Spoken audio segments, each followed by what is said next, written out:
जय माता दी।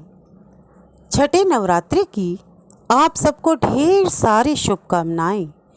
बोलिए जय माता दी। भक्तों, आज आपकी विवाह संबंधी समस्या दूर होगी। आज माँ कात्यायनी की इस कथा को सुनकर सभी कन्याओं को मनोवांछित वर की प्राप्ति होगी। स्वयं रुक्मिणी जी ने कृष्ण जी को प्राप्त करने के लिए इन्हीं माता कात्यायनी का पूजन किया था। बोलिए जय माता दी। भक्तों, आप सभी जय माता दी बोलें और कमेंट बॉक्स में जय माता दी लिखें। लाइक शेयर करके अपनी हाजिरी माता के दरबार में लगा लें। अगर आपने हमारा चैनल सब्सक्राइब नहीं किया है तो इन पवित्र दिनों में यह शुभ काम भी कर लें, जिससे आप सबको मेरे भजन समय पर मिलते रहें। जय माँ कात्यायनी। मैया ओ शेरा वाली, भक्तों की तू रखवाली, जो भी तेरे द्वार पे आए मुँह मांगी मुरादे पाए। तू ही है मात वैष्णो, तू ही है ज्वाला माई, कन कन तेरी ज्योत समाई, आई तेरे दर पर आई। मैया ओ शेरा वाली, भक्तों की तू रखवाली, मैया ओ शेरा वाली। हो तू ही है माँ शैलपुत्री ब्रह्मचारिणी मैया, तू ही चंद्र घंटा माता। हो तू ही है माँ कुष्मांडा, तू ही स्कंद माता, तू ही है कात्यायनी मैया। तू जगत की है माँ, दुख हरती सदा। हो तेरे ये बच्चे मैया तुझको पुकारे।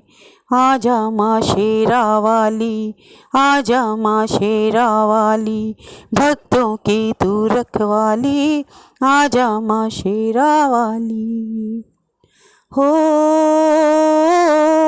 काली रूप धरा तुमने जब शुंभ निशुंभ को मारा, सारे राक्षस है घबराए।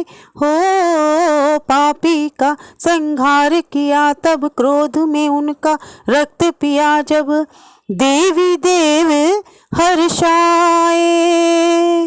महागौरी तू ही, सिद्धिदात्री तू ही, हो नवदुर्गे मैया तुझे शीश नवाए। मैया ओ शेरा वाली, भक्तों की तू रखवाली, मैया हो शेरा वाली, भक्तों की तू रखवाली। तृष्णा व तुष्टि की शक्ति है माँ कात्यायनी। बोलो जयकारा माँ कात्यायनी का, बोल सांचे दरबार की जय। चंद्रहासोज्ज्वल करा शार्दुल वरवाहना, कात्यायनी शुभम ददातु देवी दानवधातिनी। या देवी सर्वभूतेषु तृष्णारूपेण संस्थिता, नमस्तस्यै नमस्तस्यै नमस्तस्यै नमो नमः। कात्यायनी देवी भगवती का छठा स्वरूप है। कात्यायन ऋषि के आश्रम में प्रकट होने के कारण इनका नाम कात्यायनी पड़ा। ऋषि को का गोत्र भी कात्य था, अस्तु वह कात्यायनी के रूप में ख्यात हुई। ऋषि ने पराम्बा की आराधना में तप किया और प्रार्थना की कि आप मेरे यहाँ पुत्री के रूप में जन्म लें।